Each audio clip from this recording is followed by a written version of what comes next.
Tarde, meu povo! Conforme prometido, falei que ia acompanhar o julgamento do IRDR, que ia definir a questão do auxílio alimentação para a Polícia Civil de Minas Gerais. E coloquei até a minha gravata verde, porque verde é a cor da esperança, né? A esperança é a última que morre. Esse é um direito muito importante para todos os servidores. É um julgamento realmente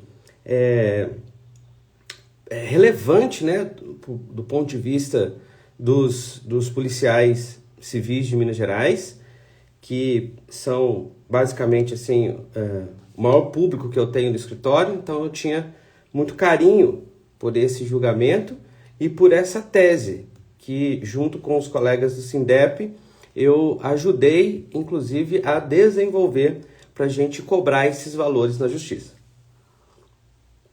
Muito bem. Então, a sessão de julgamento de um IRDR no Tribunal de Justiça de Minas Gerais, ela é feita pela primeira sessão civil ou pela segunda sessão civil, dependendo do tema, e tem também a sessão criminal. Essa foi realizada pela primeira sessão civil. Bacana? Muito bem, então a gente precisa primeiro situar onde foi realizado esse julgamento. Tribunal de Justiça, primeira sessão civil. Antes de eu continuar, galera, tô vendo que o pessoal tá entrando aqui. Como tá no meio da tarde assim, né, e é a primeira live que está sendo feita depois do julgamento, então tem gente que não está sabendo o que está acontecendo. Vou pedir um favor para quem está aqui na live. Clica ali naquele aviãozinho que fica ali embaixo e manda para os seus grupos de WhatsApp, para os colegas policiais, porque vai ser muito importante saber o que aconteceu nesse julgamento, beleza? Carlos Seriplandi, muito boa tarde, investigador lá de Contagem, um grande estudioso aí do mundo financeiro também e cliente do nosso escritório. Muito obrigado pelo prestígio de sempre, grande Carlos. Fica aí até o final porque é importante, informação importante para você que tem ação de auxílio alimentação com o nosso escritório, beleza? Bom, então vamos lá. Primeira sessão civil, ela é composta por 10 desembargadores e esses desembargadores eles são presidentes de suas respectivas câmaras e essas câmaras tratam do direito público. Então, o direito do servidor está relacionado ao direito público e por isso ele foi julgado pela primeira sessão civil, tá bom? O Adeilson perguntou, é importante para membros da PMMG também? Adeilson, esse julgamento de hoje, ele é exclusivo da Polícia Civil de Minas Gerais. Para a PMMG, há um outro IRDR e esse não tem pauta de julgamento ainda. Porém, é importante você ouvir também, porque a decisão daqui pode influenciar o que pode acontecer lá no IRDR da Polícia Militar de Minas Gerais também. Beleza?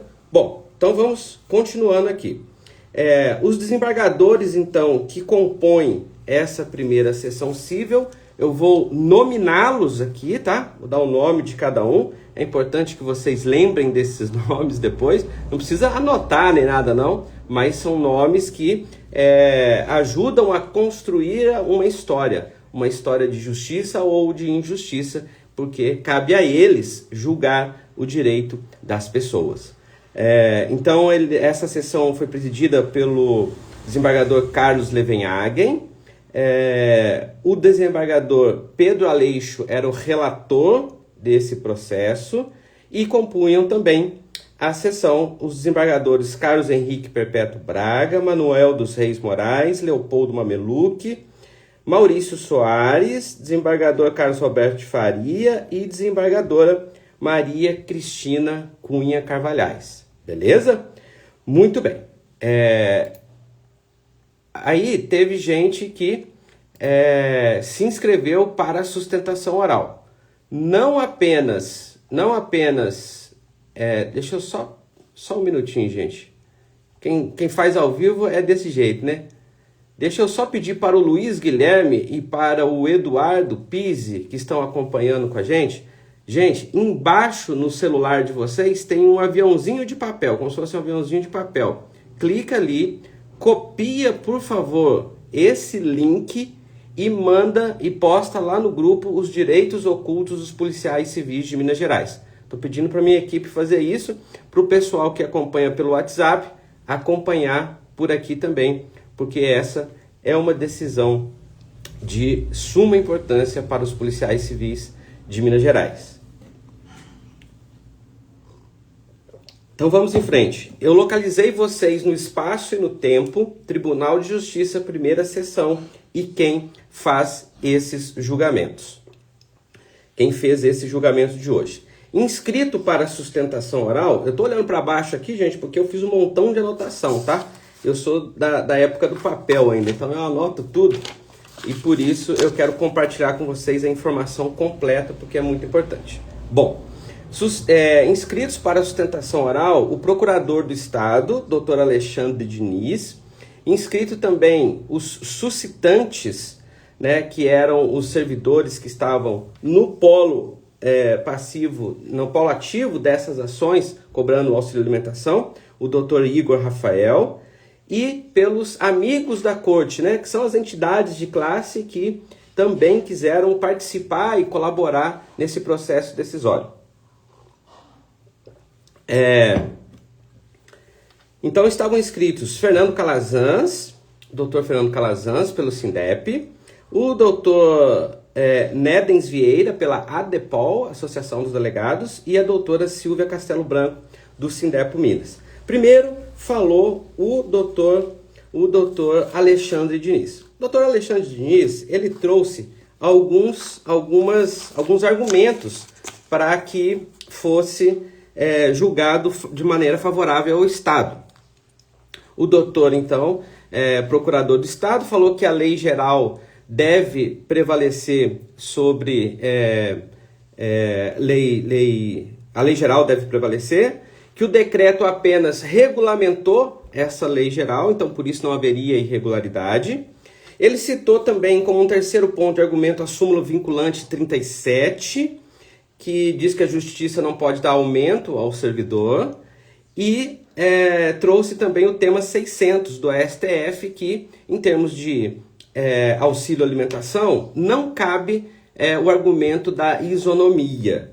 E ainda trouxe um último e poderoso, na visão dele, um poderoso argumento que diz o seguinte: o impacto financeiro que esse benefício vai custar ao Estado para conceder a todos os servidores da Polícia Civil, ele deve ser previsto na LDO, deve ser previsto na Lei de Diretrizes Orçamentárias, tá? Então esses eram os 5 pontos que o Estado trouxe. Lei geral deve prevalecer, o decreto apenas regulamentou, a súmula vinculante 37, que a Justiça não pode dar aumento, e sim o Poder Executivo, o tema 600 do STF, que não cabe isonomia, e o impacto financeiro deve estar na LDO. Esses são os pontos do Estado, tá? Que os desembargadores apreciaram.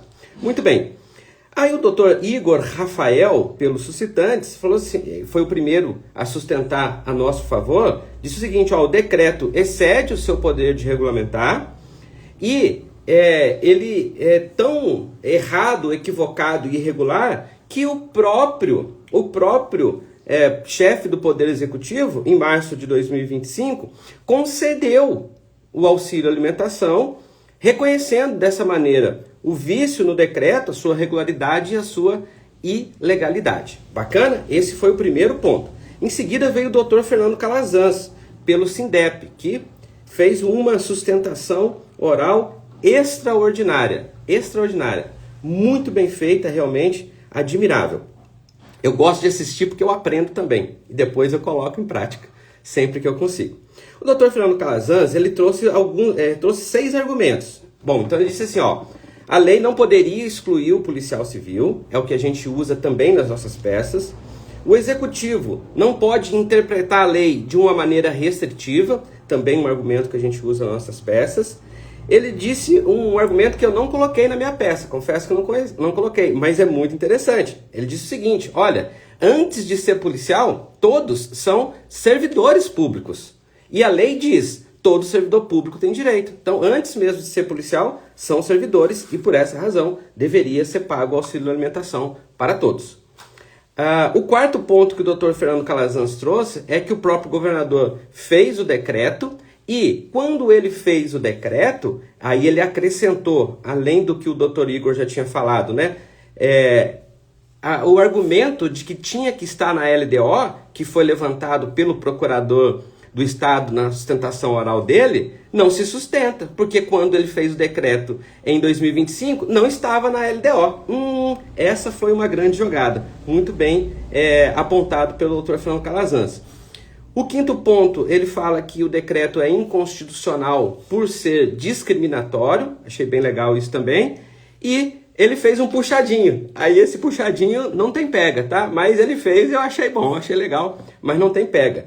Que ele diz o seguinte: inclusive durante os afastamentos também tem que receber, porque o tema 94 trouxe essa jurisprudência recente para o tribunal. Por que não tem pega? Porque esse puxadinho não foi discutido lá atrás. Então, se não foi discutido, se ele não está nos autos, essa discussão, aí eu, Fábio, entendo que o tribunal não poderia apreciar esse pedido. Mas foi legal, porque pelo menos colocou uma pulga atrás da orelha do julgador, dizendo, então tem que pagar, já tem uma jurisprudência favorável, né, durante os afastamentos, e agora a gente precisa apreciar esse outro pedido. Bacana.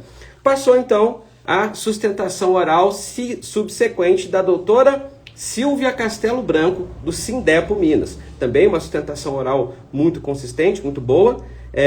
E ela traz primeiro, né, que o decreto não pode restringir, porque não poderia ter exclusão da Polícia Civil, porque na lei não está falando isso. Então esse é um ponto comum, as três sustentações orais do nosso lado.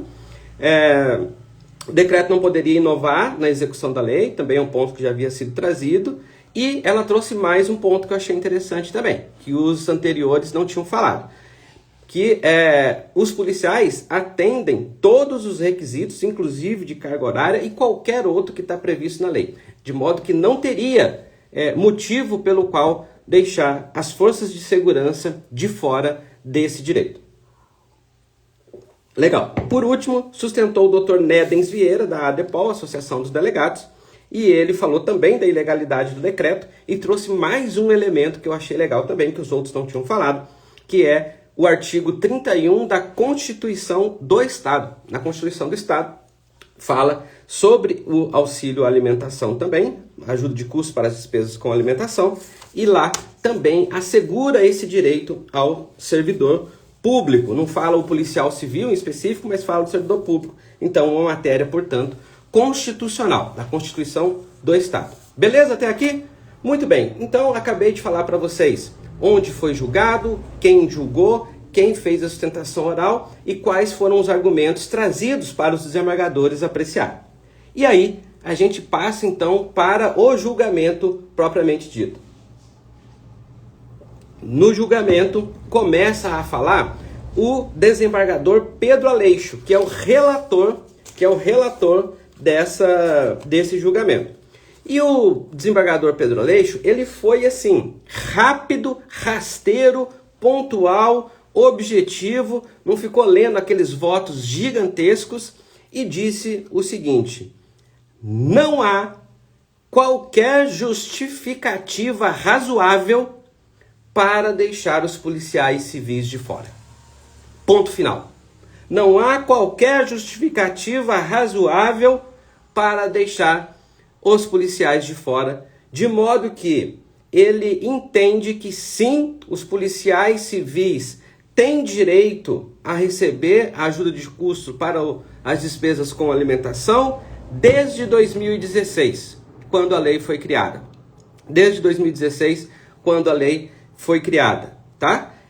Esse é só um voto, é o voto do desembargador, e depois todos os outros subsequentes têm que ir votando também. Então, o presidente da sessão chama cada um dos desembargadores, daqueles que eu nominei para vocês, para falar se acompanha o relator ou diverge do relator. E aí, o primeiro acompanhou o relator, o segundo também, o terceiro também, o quarto também e o quinto também. Quando o quinto acompanhou o relator, nós tínhamos a maioria e, portanto, então, ganhamos. O IRDR foi julgado a favor do servidor, e depois do sexto voto, veio o voto do presidente da sessão, o desembargador Carlos Levenhagen, e ele abriu uma divergência, votou contra. O desembargador Carlos Levenhagen entende que a lei, existia a lei, mas ela dependia de regulamentação, e essa regulamentação só veio a acontecer com o decreto de março de 2025. Então ele entende que é só dali para frente que pode ter o direito. E depois os outros que vieram também foram favoráveis e votaram com o relator. Então tivemos só um voto contrário e todos os outros votos a favor para a gente ganhar o auxílio alimentação desde 2016. Quem entrar com a ação agora vai poder cobrar os últimos 5 anos. Então perdeu ali de 2016 a 2021. Mas de março de 2021 para cá, pode cobrar. Agora, a cada dia, quem não entrou com a ação ainda, a cada dia vai perder um dia lá atrás. Por quê? Perde para a prescrição. Esse julgamento não interrompe a prescrição. A prescrição continua sendo feita, então quem entrou já está garantido, interrompeu a prescrição lá atrás, vai receber um valor bem maior.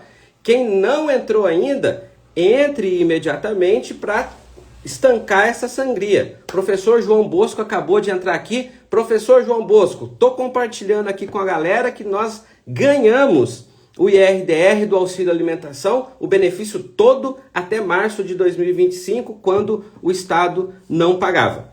Tudo bem? Bom, então é isso, galera. Vamos trabalhar, vamos correr atrás. Eu sei que vai ter um número de pessoas muito grande que vai precisar de entrar com essa ação por agora. Vai ter um congestionamento de pedidos, então a gente tem que ser mais rápido, breve e objetivo possível. A Shirley fez uma pergunta ali, ó. Fábio, então quem entrar é certo que vai ganhar o retroativo? Ótima pergunta, Shirley. Já vou responder logo depois que eu ver a pergunta do Carlos. E agora, tem recurso para guardar? Vou responder também. Tatiane, ficou estipulado 50 por dia ou 75? Vou responder todas as questões. Deixa eu responder esse conjunto de 3 questões agora. Primeiro da Shirley. Quem entrar é certo que vai ganhar o retroativo? Shirley, essa decisão de hoje, ela é muito importante, muito poderosa, mas ainda cabe recurso. Eu, particularmente, acho quase impossível o Estado conseguir inverter essa decisão. Mas a gente mora no Brasil, aqui o poste mija no cachorro e pode acontecer uma reviravolta. Mas acho bastante improvável. Minha recomendação é que todos entrem, porque a chance de ganhar é muito grande. Mas eu não posso falar que é certo. Qualquer advogado que falar isso para você, corre léguas dele, porque ele não tem bola de cristal para adivinhar o futuro e, portanto, ele não pode responder que é certo que vai ganhar. Tá bom, Shirley? Carlos Librandi, agora tem recurso para guardar? Acabei de responder para a Shirley e respondo também para o Carlos. Sim, o Estado tem direito a recurso. Primeiro, embargo de declaração, né, se quiser fazer, não é obrigatório. E depois, recurso aos tribunais superiores para Brasília. Mas sendo um assunto eminentemente local, acho bem difícil Brasília reformar essa decisão. Legal? Ficou estipulado 50 ou 75 por dia? Tatiane, vamos aguardar a resposta, o julgamento escrito, porque esse valor não foi falado. Não foi falado no julgamento. Só falou que tem direito à verba fixa e variável. Mas como vai ser calculado isso, a gente ainda precisa decidir, tá bom, Tatiane? Não sei como que vai ser, isso deve ser lá na fase de cumprimento de sentença, porque não tinha resolução, não tinha as avaliações, não sei como vai ser isso. Mas foi garantido a parcela fixa e a variável. Beleza, Tatiane? A Deilson perguntou aqui, no caso dos militares, é interessante que ingressem o quanto antes também? Confere? Confere, Adeilson. Eu acho, e aí é uma visão minha, né, como advogado, que o da PM tem tudo para ser igualmente favorável. Por qual razão, Adeilson? Será a mesma sessão civil que vai fazer o julgamento, então são praticamente os mesmos desembargadores, eventualmente pode mudar um ou outro, porque muda de câmara, é promovido, aposenta, morre e tal, mas é basicamente a mesma galera, e o artigo que excluiu a PM é o mesmo que excluiu a PC e os bombeiros militares. Então não haveria motivo, seria uma decisão até contraditória do Tribunal de Justiça de Minas Gerais garantir para os PCs e não garantir para os PMs, tá bom, Adeilson? Então sugiro que sim, ingressem o quanto antes também. Professor João Bosco, excelente, meu amigo, parabéns, mais uma vitória graças ao seu excelente trabalho, valeu, cara. Não só meu, João, quero compartilhar isso, não só meu, trabalho meu, dos meus colegas advogados do Estado de Minas Gerais inteirinho que acreditaram na tese, trabalho dos sindicatos, sindicato dos escrivães, sindicato dos investigadores, sindicato dos delegados, que também dos peritos, todo mundo trabalhou forte para que essa tese prevalecesse, tá bom, João? Muito obrigado aí pelo seu prestígio de sempre. Masca Santo, Deus é Pai, uma grande luz no fim do túnel, sim, com certeza, meu amigo. Um abraço para você, fica com Deus. Quem entrou então, como funciona? Nádia, quem entrou tem que aguardar o trânsito em julgado, depois que acabar, não tiver mais direito a recurso nesse processo que foi julgado hoje, aí voltam a tramitar todos os processos que estavam suspensos e todos os juízes são obrigados a dar a mesma decisão do que foi decidido hoje no Tribunal de Justiça de Minas Gerais. Beleza, Nádia? Qualquer dúvida, link na bio, entra lá no grupo de Direitos Ocultos, faz outras perguntas que você tiver dúvida. André Carvalho, quem estava com a ação paralisada em Sete Lagoas, agora sai rápido? Ô Andrezão, rápido e justiça são duas palavras que não cabem na mesma frase. Não é rápido, André, não é rápido, tá? Esse julgamento de hoje tem direito a recursos, os processos vão continuar suspensos, só depois que terminar tudo, eu acho que o Estado não consegue mais virar, é que volta lá a tramitar nas unidades jurisdicionais, né, nos juizados especiais onde estavam parados, e aí ele vai continuar a partir dali. Aí tem que dar a decisão, fazer o cumprimento de sentença, apresentar todos os documentos e expedir precatório, porque todo mundo praticamente vai ganhar acima de R$27 mil por mês, mais de R$27 mil nessa ação. Então todo mundo vai receber por precatório dinheiro no bolso. Ainda demora, André, mas é muito melhor ter para receber do que se a gente perdesse essa ação, beleza? Shirley, quanto tempo esse recurso para bater o martelo? Mais de um ano? Shirley, não tenho como precisar isso, porque depende de qual recurso o Estado vai fazer, se o Estado vai fazer e da agilidade do Tribunal de Justiça e dos tribunais superiores, eventualmente se o Estado recorrer para Brasília. Então pode ser menos de um ano e pode ser bem mais de um ano também, tá bom? Vamos ver quem mais aqui. Lúcio, onde assino para entrar com a ação, doutor Flávio? Ô, grande Lúcio, você tem meu celular particular, rapaz, você é das antigas, é só me chamar lá que a gente cuida disso para você, beleza, grande Lúcio? Vamos ver se tem mais alguém aqui, mais alguma pergunta, entendido, obrigado, Masca Santo. O Estado tem período de 60 dias para recurso, o Masca Santo, depois que for publicado o acórdão, o que não aconteceu ainda, hoje foi só o julgamento e a parte oral, né? Então tem que ser publicado no Diário de Justiça Eletrônico. Depois que isso acontece, ele tem 5 dias para fazer embargos de declaração e tem 15 dias úteis para recorrer para os tribunais superiores em Brasília.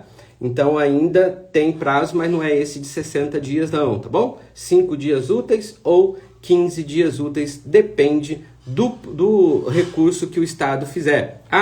Uma pergunta que já me fizeram aqui também pelo WhatsApp. Fábio, e a tal da modulação de efeitos? Agora, nesse recurso de embargo de declaração, o Estado pode eventualmente pedir a modulação de efeitos. Dizer assim, ó, seu juiz, senhores desembargadores, Agora que já decidiu então que eles têm direito, então que seja inserida nessa decisão que quem já entrou vai receber, mas quem não entrou ainda, depois da data do julgamento, aí vai ter uma restrição aí, não vai receber tudo. Então pode ainda sim ter modulação de efeitos, tá bom? Então, como eu sempre mencionei para todo mundo aqui, você pegar todos os meus conteúdos, todas as minhas lives, todas as reuniões que eu fiz, todos os posts que eu publiquei, eu sempre dizia, entrem antes do julgamento porque pode ter modulação de efeitos, tá? Então corre-se o risco sim de ainda ter modulação de efeitos.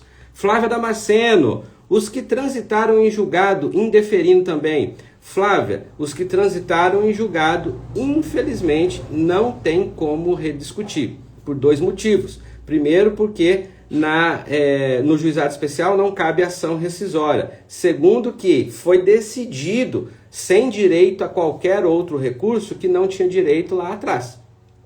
Então, por exemplo, para os clientes do meu escritório, quando começaram a ajuizar algumas ações, eu sempre falei pro pessoal, gente, dá uma seguradinha, vamos esperar para ver onde que a jurisprudência vai e se vai ter IRDR. Quando teve o IRDR, aí eu falei para todo mundo, galera, a hora de entrar é agora, porque todo mundo vai ganhar ou todo mundo vai perder. E aí eu tive assim mais de centenas de ações do meu escritório, todas que entraram depois do IRDR. Algumas entraram antes nas comarcas que a gente já estava ganhando. Por exemplo, em Caratinga, aí teve colega que ganhou, transitou em julgado e já estava recebendo antes de março de 2025. Mas é porque lá o entendimento era favorável, tá bom? Muito bem, deixa eu ver se tem mais alguma pergunta aqui. Se não tiver, a gente encerra. A De França. Houve alguma decisão quanto aos descontos em período de férias ou outros afastamentos? De França, esse assunto foi tratado em outro IRDR, o tema 94 do TJMG, já foi decidido lá em novembro que é favorável ao servidor, porém, nesse de agora não se entra nessa discussão, não foi colocado lá desde o início. Como eu falei, o Dr. Fernando Calazans na sustentação oral fez esse puxadinho aí, mas Fábio, acho que não tem pega, acho que vai ter que ajuizar outra ação, tá bom, De França? Vamos ver se tem mais alguma perguntinha aqui. Muito bem, finalizando, acho que acabou. Gente, olha só, quem está aqui na live ainda gostaria de fazer alguma pergunta, pode clicar no link da bio aqui do Instagram e entrar no grupo Direitos Ocultos dos Policiais Civis de Minas Gerais, tirar todas as dúvidas, eu que respondo pessoalmente. Estou lá no grupo, estão mais de 450 policiais que estão lá, a gente se ajuda, tem gente que precisa de um telefone, de um contato, de alguma coisa, publica lá também. Quando sai aquelas publicações em atraso, promoção, quinquênio, vários direitos que os servidores têm para receber dinheiro retroativo, eu publico lá também. Então quem está lá está sempre recebendo em primeira mão as informações. Caixeta Silva perguntou, qual o número do IRDR? O número de qual ele é grandão, eu não sei nem falar o número não, mas o tema é o tema 99 TJMG. Joga no Google aí, tema 99 TJMG, tema 99 TJMG, vai aparecer o número completão lá, um número bem grande, tá bom? Que mais então? Já falei do julgamento, falei da modulação de efeitos, falei dos recursos, acho que é isso, galera. Quem assistir essa live pelo YouTube, que eu vou subir lá também, eu vou deixar na descrição do vídeo o link do grupo Os Direitos Ocultos dos Policiais Civis. Entra lá para prestigiar também e participar com a gente. Policiais Unidos, melhor advogado do Brasil. Sandrinha, eu agradeço o elogio, fico lisonjeado, mas como eu disse para o professor João Bosco, esse foi um trabalho de muitos advogados, muitas entidades de classe, muitos policiais unidos, tá bom? Legal? Um abraço para vocês então, galera. Fiquem com Deus, contem sempre comigo e eu vou publicar mais coisas ao longo dos dias aí aqui no Instagram. Até mais. Tchau, tchau.